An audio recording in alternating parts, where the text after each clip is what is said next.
Неколку години поред во годишните анализи и извештаи на Заводот за јавно здравје од Кочани за исправноста на водата за пиење во неколку планински населени места стои дека таа е бактериолошки и хемиски неисправна за користење.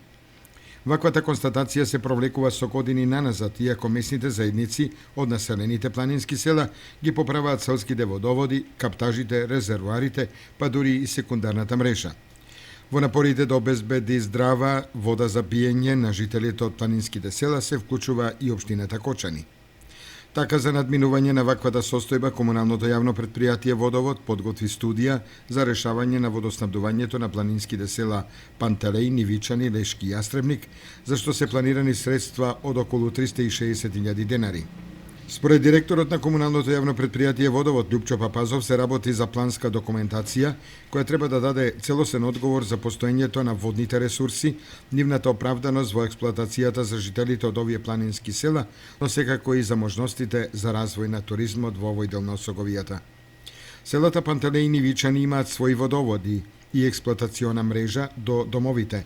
Најчесто водата овде е загадена, а и во текот на годината жителите остануваат по неколку месеци без вода за пиење. Слична е состојбата и во селото Нивичани, додека пак жителите на Лешки и Јастребник со вода за пиење се снабдуваат од селските чешми, извори и кладенци во околината на селата.